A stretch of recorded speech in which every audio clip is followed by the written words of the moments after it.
يثبت الله الذين آمنوا بالقول الثابت في الحياة الدنيا وفي الآخرة. They are actually attacking the Dawah of Tawheed.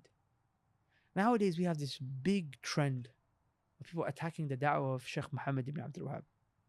Let me tell you something about Muhammad ibn Abdul Wahhab that my Sheikh told me. He said to me, Muhammad ibn Abdul Wahhab is a human and the sword can take him. What does that mean? It means Muhammad ibn Abdul Wahhab can get dropped the way anyone can get dropped. Okay? The only one at the end of the day who's free from all discrepancies, inconsistencies, and deficiencies in terms of his message is the Prophet Muhammad sallallahu alaihi wasallam. As Imam Malik rahimahullah ta'ala said, every single person's statement is taken or rejected illa sahibu hadha al-qabr, except for the man in this grave. So first thing I want to mention is that Muhammad ibn Abdul Wahhab, meaning the Prophet ﷺ, yeah, and he pointed to the grave of the Prophet ﷺ. So the first thing I mention is that Muhammad ibn Abdul Wahhab is not a man who we live and die by. With all due respect, there are multiple men, when I say multiple, thousands of men, hundreds of thousands we may even say, scholars that we placed before him, all of the Sahaba, all of the Salaf, and the scholars that came after.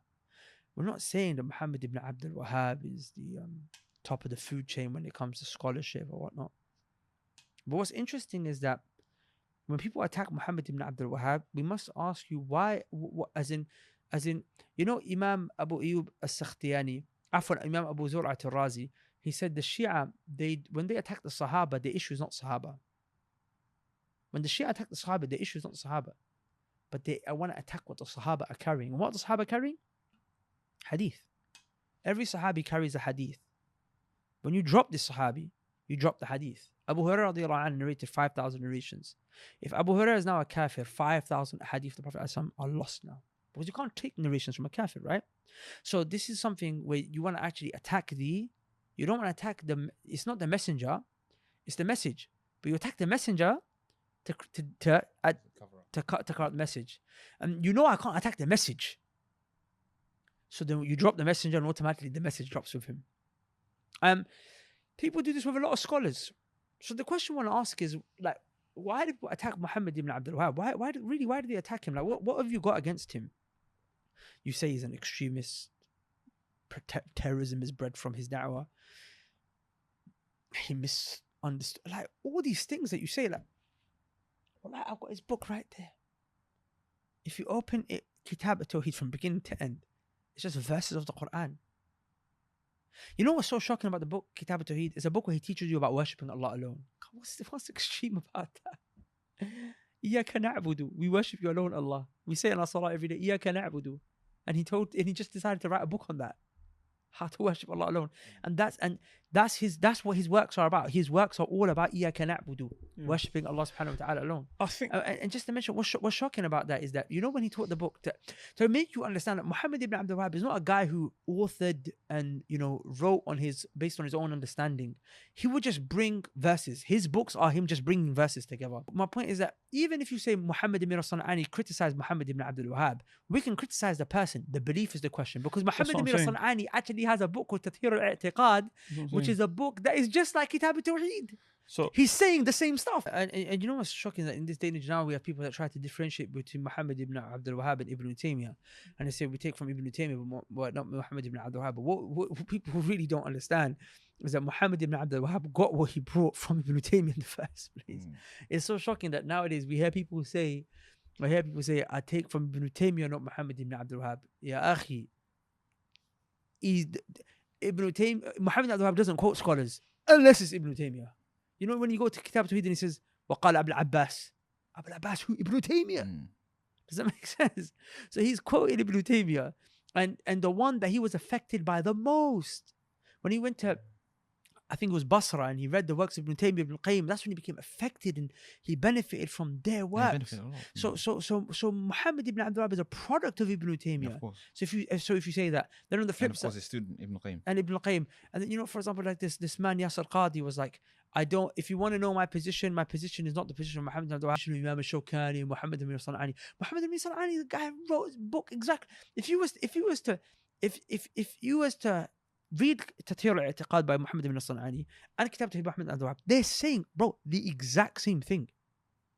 Does that make sense? I actually remember that Ustad Abdul Rahman taught us Muhammad ibn San'ani's Kitab before he taught us Kitab Tawheed. It's online if anyone wants it. Huh? It's online for in fact, we never even studied Kitab Tawheed with Ustad Abdul Rahman. I mean, I didn't. We studied Tathir al-I'tiqad with Ustad Abdul Rahman. Does that make sense? So we study as in, and the reason why I mention this is because people think that this concept of Tawheed and worshipping Allah alone and saying shirk is shirk and the concept that we have today of Tawheed al-Rububiyyah and Tawheed al-Uluhiyyah, they think this is a Saudi thing. I'm like, you know how far it is from the truth? I'll tell you how far it is from the truth. Number one, I told you that Muhammad ibn Abdul Wahhab, he got this from who? Ibn Taymiyyah.